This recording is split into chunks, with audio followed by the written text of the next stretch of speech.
TPCC media committee chairman సామా రామ్మోహన్ రెడ్డి మాట్లాడుతున్నారు. గాంధీ భవన్లో ప్రత్యక్షంగా చూద్దాం. ఈరోజు తెలంగాణ సర్వసభ్య సమాజం ముందుకు నేను తేదలుచుకున్నా. ఎందుకు అనంటే ప్రతిసారి పిల్లలు అనేటటువంటి వ్యవహారము భవిష్యత్తు గురించి వాళ్ళ యొక్క భవిష్యత్తుని దృష్టిలో పెట్టుకొని విధానాలని అవలంబిస్తూ వారికి అత్యంత ప్రాధాన్యత ఇస్తూ ముందుకు పోతున్నటువంటి మా యొక్క ప్రభుత్వం పైన, గౌరవనీయులు ముఖ్యమంత్రి రేవంత్ రెడ్డి గారి పైన ఈరోజు అసమానతలు అనేటటువంటి ఒక అందమైన అబద్ధాన్ని బట్టగాల్చి మా మీద వేసేటటువంటి ప్రయత్నం ఆర్ఎస్ ప్రవీణ్ గారు ఏదైతే చేస్తూ ఉన్నారో వారి యొక్క అసలు రంగు కూడా చెప్పాల్సినటువంటి అవసరం మా మీద ఉంది. మేము ఇప్పుడు చెప్పాలి. ఎందుకంటే దళిత పిల్లల పేర్ల మీద వారికి రావాల్సినటువంటి సంక్షేమాలని, వారి నోటికాడి బుక్కని ఆయన అధికారంలో ఉన్నప్పుడు అంబేద్కర్ అని అంటే రాజ్యాంగాన్ని రచించినటువంటి ఆ పెద్ద మనిషి అడుగుజాడల్లో నడుస్తున్నా అని చెప్పినటువంటి ఈ పెద్ద మనిషి మరి ఆ రాజ్యాంగానికి ఏ రోజు కూడా కట్టుబడకుండా అన్ని రకాలుగా కూడా రాజ్యాంగాన్ని కొల్లబడుస్తూ చట్టాన్ని అతిక్రమిస్తూ ఆయన యొక్క అధికారాన్ని ప్రతి అంశంలో కూడా పిల్లలకి చెందాల్సినటువంటి విషయాలలో నిధులను ఎట్లా దారి మళ్లించారు, ఎట్లా కుట్రాకోణంగా పిల్లలకు సంబంధించినటువంటి నిధులు దోచుకున్నారు. దానికి ఉదాహరణగా మరి కోడింగ్ అనేటటువంటి దాంతో మొదలు పెడతాం. దుకాణం పెద్దగా ఉంది, ఒక 2-3 శాంపుల్కి చెప్తాం. ఎందుకంటే అన్నం అయ్యిందా లేదా అనేటటువంటివి 2 మెతుకులు ఒత్తి చూస్తే తెలిసిపోతుంది. సేమ్ అట్లనే ఈరోజు మేమేదో ఆయన అన్నాడు కాబట్టి మేము అంటున్నామని చెప్పి అందరు అనుకోగల కాదు. ఇది కేంద్రం నుంచి సిఏజీ కాగ్ నివేదికలో వాళ్ళు చేసినటువంటి ఇన్స్పెక్షన్లో వచ్చినటువంటి అవకతవకలని ఈ ప్రభుత్వానికి వివరణ కోరుతూ వాళ్ళు మమ్మల్ని అడిగినటువంటి వ్యవహారాలకి గాను తీరా అన్ని కాగితాలను తిప్పితోడి చూస్తే పుంకాలుగా అవకతవకలు, అక్రమాలు మాత్రమే కనిపిస్తూ ఉన్నాయి. ఖచ్చితమైనటువంటి అవినీతి ఇందులో కనిపిస్తూ ఉంది. వ్యక్తిగతంగా నేను అసలు ఏంటిది దీనికి సంబంధించినటువంటి వ్యవహారం అని చెప్పి తవ్వినా కొద్దిగా దీని లోతు ఇంకెప్పటికీ బయటపడుతుందో, ఇది మన స్థాయికి తగ్గటువంటిది కాదు. ఇది ఖచ్చితంగా మేము ప్రభుత్వం నడిపించినప్పటికీ కూడా ఒక విజిలెన్స్ విచారణతోటి మాత్రమే తెలంగాణ సమాజం ముందుకు తీసుకొని రావాలి అనేటటువంటి ఒక వాదంతో నేను ఈ ప్రెస్ మీట్ పెట్టడం జరిగింది. దీంట్లో ఏ అంశాలలో అయినాయి, ఉదాహరణకి కోడింగ్ అని చెప్పి ఆయన సెక్రటరీ లెక్క ఉన్నప్పుడు కోడింగ్ తీసుకొని వచ్చిండండి ఈ రాష్ట్రంలో. ఏమని అంటే ముందు ఒక 2 స్కూళ్ళల్లో, ఒక కాలేజీలలో చేస్తున్నాము అని చెప్పేసి చెప్పిండు. దానికి పర్మిషన్లు ఏమున్నాయి అని అంటే 2 ఇట్టుకున్నాయి. అసలు అది పెట్టింది ఎన్నిట్లల్లా, ఒక్క దాంట్లో. కానీ 3 మీద పిల్లలకి నేర్పిస్తున్నటువంటి కోడింగ్ అని అంటే జస్ట్ గింతే. ఇక ఇది కోడింగ్, ఏం కోడింగు, ఏం లాంగ్వేజు, అది కంప్యూటర్లో పిల్లలకి ఏం లాంగ్వేజ్ నేర్పిస్తారు, ఏ క్లాస్కి సంబంధించిన వాళ్ళకి నేర్పిస్తారు, ఏ టైం నుంచి ఏ టైంకి నేర్పిస్తారు, ఏవి లేవిగా జస్ట్ పిల్లలకి కోడింగ్ నేర్పిస్తున్నాం. ప్రతి సంవత్సరానికి జరుగుతున్నటువంటి ఖర్చు 4,50,11,991 రూపాయలు. ఇక గింతే. అసలు వాస్తవం ఏంది అని చెప్పి తోవి చూస్తే అది కేవలము 240 మంది పిల్లలకి మాత్రమే లబ్ధి జరిగింది అనేటటువంటి విషయాన్ని అధికారికంగా మనకు కనిపిస్తున్నటువంటిది. ఎవరన్నా ఏడాదికి 4,50,11,991 రూపాయలు ఖర్చు పెట్టి చెప్పిందని 3 సంస్థలలో నేను చేస్తా కోడింగ్ అని అన్నాడు. చేసిందంతా ఒక్క దాంట్లో. పర్మిషన్లు ఎన్నిటికి తీసుకుంటూ 2టికి. ఇప్పుడు ఒక విధానం లేదా, నువ్వు ప్రభుత్వంలో కూర్చొని ఉంటున్నప్పుడు రాష్ట్ర ప్రభుత్వం నుంచి ఫినాన్స్కి సంబంధించినటువంటి పర్మిషన్లైనా, శాంక్షన్లైనా, లేకపోతే అనుమతులు తీసుకునేటటువంటి వ్యవహారాలైనా రాజ్యాంగంలో పొందుపరిచినటువంటి కొన్ని విధి విధానాలు ఉన్నాయి కదా, ఏ ఒక్కటి కూడా ఫాలో కాలే. ఇంకోటి, ఇప్పుడు ఈ 4,5 కోట్లకి సంబంధించినటువంటి టెండర్ల లెక్క జనరల్గా మనందరికి తెలిసినటువంటి విధానం ఏంది, ఈ టెండర్లలో పోవాలి. పారదర్శకంగా ఎవరైనా కూడా అధికారి వ్యవహరించాలి అని అంటే ఈ టెండర్ల ద్వారా పోవాలి. ఎందుకంటే దానికి కాంపిటీటర్స్ ఎవరు వస్తారు, వాళ్ళందరూ కూడా పారదర్శకంగా ఎవరు అర్హత ఉంటే ఎవరు తక్కువ కోట్ చేస్తే వాళ్ళకి ఇచ్చేటటువంటిది. దీంట్లో ఎట్లాంటి ఈ టెండర్లకు పోయినటువంటిది ఆయన చరిత్రలోనే లేదు. ఇది కాదు మళ్ళీ తర్వాత చెప్పేటివి కూడా దేంట్లో కూడా ఈ టెండర్లకు ఆయన పోలే. చట్టాన్ని చేతులకు తీసుకొని పేరుకేమో అంబేద్కర్ గారి పేరు చెప్పుకుంటాడు, సంక్షేమమేమో దళిత పిల్లల పేరు చెప్పుకుంటాడు. కానీ దోచుక తిన్నది మాత్రం ఆర్ఎస్ ప్రవీణ్ కుమార్ గారు. మీరు దీనికి జవాబు చెప్పాలి. ఈ టెండర్లకి మీరు ఎందుకు పోలే? రాష్ట్ర ప్రభుత్వం యొక్క అనుమతి మీరు ఎందుకు తీసుకోలే? అండ్ ఫైనాన్స్ డిపార్ట్మెంట్స్కి సంబంధించినటువంటి శాంక్షన్స్ ఇవ్వాలి.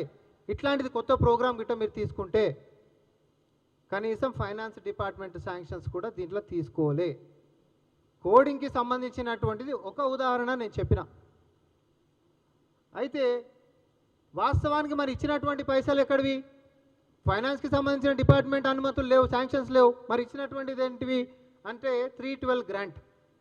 ఇది పిల్లలకు సంబంధించినటువంటి అభ్యున్నతి కోసము, వాళ్ళ వసతుల కోసము, వాళ్ళకి ఏది మంచిగా అయితే దాని గురించి మాత్రమే, పిల్లల గురించి మాత్రమే వాడాల్సినటువంటి సొమ్ము ఇది. ఇది రాజ్యాంగం చెప్పినటువంటిది. కానీ ఆయన జోబుల పైసలు లెక్క ఇష్టానుసారంగా ఎవ్వరు అనుమతులు లేకుండా నచ్చినోడికి కాంట్రాక్ట్లు ఇచ్చి కోట్ల రూపాయలు కప్పం కట్టినటువంటి చరిత్ర ఆర్ఎస్ ప్రవీణ్ కుమార్ గారికి ఉంది. ఇది నిజమా కాదా? నేను మీడియా ముంగటనే మాట్లాడుతూ ఉన్నా. కాదని చెప్పి ప్రెస్ మీట్ పెట్టామన్నారు. మేము అయినా కూడా మేము విజిలెన్స్కి ఇది విచారణ చేయాలనేటటువంటి విజ్ఞప్తి మేము చేస్తూ ఉన్నాం. ఇది జరుగుతుంది అనేటటువంటి నమ్మకం కూడా మాకుంది. విచారణ జరగాలి ఇట్లాంటివి. ఎందుకంటే తర్వాత ఇంకోటి టాపర్ లైసెన్స్, టాపర్ ఐడి కార్డ్స్కి సంబంధించినటువంటిది కూడా ఇంకొకటి. ఇది ప్రతి సంవత్సరం 20 కోట్ల రూపాయలు, ప్రతి సంవత్సరం 20 కోట్ల రూపాయలు. ఏందిది ఈ లైసెన్స్ దేనికి అని అంటే పిల్లలకి ఆన్లైన్లో ఐఐటి జేఈకి సంబంధించినటువంటి కోర్సులు ఆన్లైన్లో నేర్పిస్తారు. ఆన్లైన్లో మీరు ఒకసారి సంవత్సరాలు కూడా ఇది బాగా వినాలి. 2020లో కూడా ఈ యొక్క దాన్ని తీసుకున్నాడు ఆయన. 2020లో స్టూడెంట్స్ ఉన్నారా?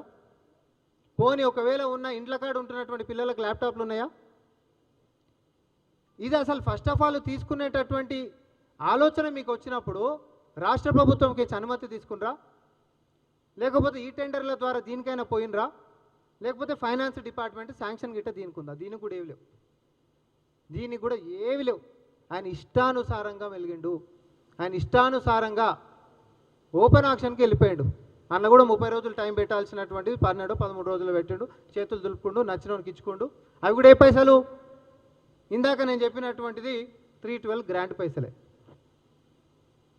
మీరు మనం ఒక స్పెషల్ ప్రోగ్రామ్ తీసుకుంటున్నాము, అది పిల్లల కోసం కేటాయించాలి అని అంటే మనం ప్రభుత్వంకించి ఫైనాన్స్ డిపార్ట్మెంట్కించి శాంక్షన్స్ తీసుకోవాలి. వాళ్ళు అనుమతి ఇస్తారు.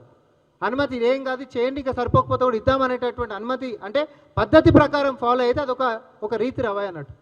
కానీ ఇష్టానుసారంగా నేను సెక్రటరీ సీట్లో కూర్చున్నాను, నన్ను అడిగేటోడు ఎవరు లేడు కాబట్టి పిల్లల అభ్యున్నతి కోసం, సంక్షేమం కోసం వాడాల్సినటువంటివి, వాళ్ళ యొక్క పౌష్టిక ఆహారమో లేకపోతే లైట్ పోతుంది, లేకపోతే ఇంకొక కష్టం వస్తుంది, వాటి కోసం మాత్రమే వాడాల్సినటువంటి సొమ్ముని ఆయనకు నచ్చినట్టు కోట్ల రూపాయలు పక్కన వాళ్ళకి కొల్లగొట్టిపిచ్చి ఏ చట్టాలను కూడా ఫాలో కాకుండా సంవత్సరానికి 20 కోట్ల రూపాయలు అప్పనంగా మందికి కట్టబెట్టింది నిజమా కాదా ప్రవీణ్ కుమార్ గారు చెప్పాలి. ఇప్పుడు టెక్నికల్కి సంబంధించినటువంటి అంశాలల్లో ఆన్లైన్కి సంబంధించినటువంటి ఐడీలు డెవలప్ చేసేటటువంటిది ఎవరికైనా ఇచ్చిరే అనుకుందాం. మన ప్రభుత్వంలో కూడా మరి టీజీటీఎస్, అప్పుడేమో టీఎస్టీఎస్ లాంటివి ఉన్నాయి కదా. కనీసం ఎవరిదన్నా సలహాలు సూచనలు తీసుకొని ముందుకు పోయినటువంటిది ఏమైనా ఉందా? అసలు వీటికి డబ్బులు పెట్టాల్సినటువంటి అవసరమే లేనివి నేను ఇప్పటిదాకా చెప్పినవి మొత్తం కూడా. కోడింగ్కి ₹1 ఖర్చు కాకుండా, ₹1 అంటే ₹1 ఖర్చు కాకుండా మనము ఈ సంవత్సరము 152,000 మంది పిల్లలకి కోడింగ్ నేర్పిస్తున్నాం. ప్రభుత్వం మీద ఒక్కటంటే ₹1 కూడా భారం లేదు. ఎందుకంటే బయటికించి స్వచ్ఛంద సంస్థలు ఉంటే పిల్లలకు నేర్పిస్తామని చెప్పి ముందుకు వచ్చేటటువంటివి. ఇవన్నీ ఆయనకు తెలియదు కాదు, ఆయన కూడా తెలుసు. ఇవన్నీ అవతలోనికి ఫ్రీగా వచ్చేటటువంటివి పిల్లలకు నేర్పిస్తే నాకేమొస్తుందని అనుకున్నట్టుండ్రు. పాపం పెద్ద మనిషి ఆయనకుంటున్నటువంటి తెలివితేటలన్నీ ఉంటున్నటువంటి పిల్లల నిధుల్ని ఎట్లా దారి మళ్లించాలనేటటువంటి కోణంలోనే ఈ యొక్క అంశాలు మొత్తం కూడా కనిపిస్తూ ఉన్నాయి. ఇవన్నీ నేను నా నోటితో చదివేటివి కాగు వివరణ కోరినటువంటి అంశాలు ఇవన్నీ. కాగు మన రాష్ట్ర ప్రభుత్వాన్ని ఈ అంశాలలో ఈ డిస్క్రిపెన్సీ, ఇర్రెగ్యులారిటీస్ కనిపిస్తూ ఉన్నాయి. దాని మీద మీకుంటున్నటువంటిది ఏంది, మీరు దానికి సంబంధించినటువంటిది ఏం చర్యలు తీసుకున్నారు? మరి ఇన్ని జరుగుతున్నప్పుడు రాజకీయంగా ఇవన్నీ భవిష్యత్తులో ముందుకొస్తాయి అనేటటువంటి అంశం మీద ఆయన జాగ్రత్త పడనీకే. సమ్మర్ క్యాంప్స్లలో కూడా పెద్ద స్కామ్. పిల్లలకు సంబంధించినటువంటి సమ్మర్ క్యాంప్స్లలో ఎవరన్నా స్వచ్ఛంద సంస్థలు వచ్చేసేసి మనం ఎట్లా అడుగుతా అట్లా చేస్తారు. ప్రపంచం నిండా స్వచ్ఛంద సంస్థలు, మరీ ముఖ్యంగా గురుకులాల్లో పిల్లలకి చేదోడుగా నిలబడనీకే చాలామంది సిద్ధంగా ఉన్నారు. కానీ ఇవన్నీ అవకాశాలని, అన్ని ఆప్షన్స్ని కూడా పక్కన పెట్టేసి ఉంటున్నటువంటి గల్లగురిలకించి పైసలన్నీ ఖర్చు పిల్లలకు కాకుండా బయటికి ఎట్లా తీసుకొని పోవాలనేటటువంటిది మాత్రమే ఆర్ఎస్ ప్రవీణ్ గారు నడిపించిండ్రు. మీరు ఇవన్నిటికీ జవాబులు చెప్పిన తర్వాత మా ప్రభుత్వం ఏం చేసింది అనేటటువంటి మీరు చెప్పకంటే ముందు అవి కూడా మేమే చెప్తాం. తెలంగాణ వచ్చిన తర్వాత ఈ 10 సంవత్సరాల్లో, ఈ 11 సంవత్సరాల్లో ఏ రోజు కూడా ఎన్రోల్మెంట్స్కి సంబంధించి 100కి 100% ఎస్సీ గురుకులాలలో నిండలేవు. పిల్లల ఎన్రోల్మెంట్ ఉంటుంది కదన్నా, పిల్లల ఎన్రోల్మెంట్ అనేటటువంటిది 100కి 100% నిండలేకుండే. కానీ ఈసారి చరిత్ర క్రియేట్ చేసినాం మనం. మా ప్రభుత్వం మీద నమ్మకం ఉంది కాబట్టి పోటీగా మేకంటే ముంగటనే మొత్తం నిండిపోయినాయి 100కి 100%.